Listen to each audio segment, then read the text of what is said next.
Hey, what's up, producers? This is your quick start guide to the brand new Motion Harmonic plugin from Excite Audio. I will be doing a much more in-depth, exhausted look at literally everything in the plugin. It will be right here on the channel, so subscribe to make sure not to miss it. This is just to get you in and get started with this new way of getting cool creative effects. All right, so let's just jump right in. Click right here to see your effects. We've got bit crushing, distortion, a really great feedback module, an interesting peak filter, high pass and low pass filter. We can bypass any of these by clicking the radio button. We can also turn off the graphs if we want and just see our effects. The general gist of this is to put effects onto the macro sliders in the hexagon. You can put multiple effects on any one. You can adjust the minimum and max, and then use your mouse position as something like a magnet.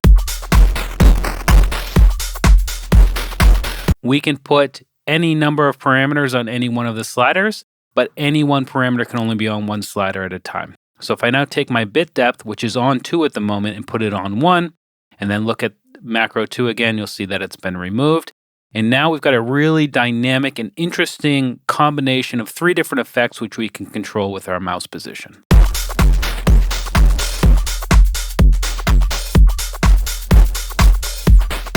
Now we also have additional controls over the behavior of the mouse. First thing I'm going to do is click right here and I can change this default starting position of the nodes. I'm going to put them close to the middle, and that way we're at 0% and then we're just getting wet as we go out towards the outer end of the hexagon. Now, attract means the nodes will want to come towards wherever my mouse position is, and repel means wherever my mouse is, they're going to want to stay away. Now, obviously, that's way too much effect. So what I'm going to do is come in here and come over to the bit crushing and just lop off the low end using this filter. We can come in, and the whole point of Harmonic is to be able to have this sort of flexibility and expression with my mouse as I'm doing this. And if you think about a live position or live situation, you can really get some cool results. And it's just going to be a little bit different every time. We can also change the range of how big the orbit of my mouse is. We can also change the strength. So now they're going to move a lot slower because the mouse is not as strong.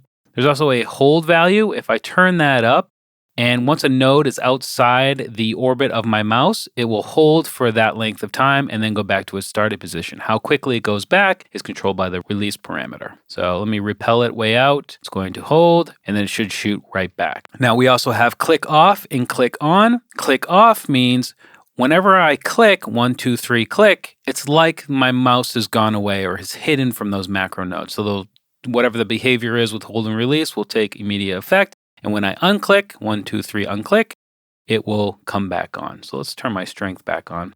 And click on is the same way, but in reverse. So right now, if I 1, 2, 3, click, there you go. You can see that they're reacting. And if I unclick or release click, they'll go back to the starting position. Now we can use our mouse movements to get some really cool expressive results, or we can make a path that essentially will just control the position of the magnet. So to do that, we come down here where the path controls are and hit add, and we want to make sure we're online, and then anywhere I click, we will just add a path for the mouse or the magnet to follow. So now if I hit play on the timeline, you'll see that it's following that. We've got a very standard timeline time controls, and we also have control over the timeline speed. So if I do something like this, it will start very slow, and then it will speed up towards the end of the path. Now, I can delete the path, and if I'm on here, I can actually add a circle. So I'm going to come back down to add and make it big. Now, let's say I want to reposition that circle so it's more in the center. What I'm going to want to do is hit the resize control and then just click anywhere and drag and drop. But of course, I can also resize and maybe make an oval instead. Now, that's all well and good with those sort of shapes, but we can also record our mouse movement. So what I'm going to do is delete the path. I'm going to come into record and hit the record button, and then just come over and make my own path, and then come back and hit stop. And now I've got a path, and if I hit play, it will follow that path. Now, I've come in from the side and it recorded that, but if I use the trim recording, I can actually remove those 2 endpoints, and now I have that. And if I hit the scissors tool, it will lop those off, and I can further do it, but it is destructive. You can't go backwards once you've done that. I'm going to go ahead and delete the path, and the last thing I want to point out are the simple paths inside of the presets. Obviously, come in and check out all of the presets, but the simple paths are just going to have simple pathways that you can enjoy with whatever your effects are already set up. So I still have my effects notes set up the way I want them, but it's just got the pathway from the simple path. So if I play that, and then we can flip through those. And as I'm doing that, my effects will still stay the same. All of my min and max values and whatever else I have there will all just stay the same, and we'll just get some new and interesting paths, and we might stumble onto a really cool idea. It's also just a big time saver if you want just a circle or something as well.